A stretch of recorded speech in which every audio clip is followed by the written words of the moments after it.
सबसे पहले आप लोग इस वीडियो को देखिए के बैठ जाइए, क्योंकि आपकी मोबाइल स्क्रीन पर दिखने वाला एक रंग बिरंगा काला खराब बहुत बेकार इंसान नहीं समझ में आया। दोस्तों, आप सभी को पता ही है कि पांचटा पवन सिंह के जो छोटा पवन कहे जाते थे, वो जिसका नाम निर्भय सिंह था, अभी खेसारी लाल यादव की टीम में शामिल हो गए हैं और कुछ बातों और विवादों के चक्कर में फंसकर खेसारी यादव की टीम में शामिल हो गए हैं। तो इसी पे गुस्से से लाइव आकर पवन सिंह के जो मैनेजर हैं विशाल सिंह, वो बातें बोलते हैं निर्भय सिंह को लेकर। तो क्या कुछ बोलते हैं आप लोग इस वीडियो में देखिए। नाम के बैठ जाइए, क्योंकि आपकी मोबाइल स्क्रीन पर दिखने वाला एक रंग बिरंगा काला खराब बहुत बेकार इंसान नहीं समझ में आया।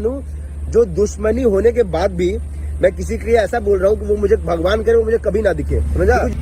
बस तू शुक्र मना और तू भगवान से ये दुआ कर कि कभी भी लाइफ में बेटा ना तू मेरे सामने मत आना। आप लोग इस वीडियो में देखे कि कैसे विशाल सिंह ने निर्भय सिंह को मतलब रेल के रख दिया और पेल के रख दिया। तो क्या आप लोगों को लगता है विशाल सिंह सही किए हैं या गलत, और निर्भय सिंह सही किए हैं या गलत खेसारी यादव की टीम में आकर? आप लोग अपनी राय को कमेंट बॉक्स में लिखिए, बताइए। इस चैनल पर नया है तो चैनल को सब्सक्राइब कर लीजिए। धन्यवाद।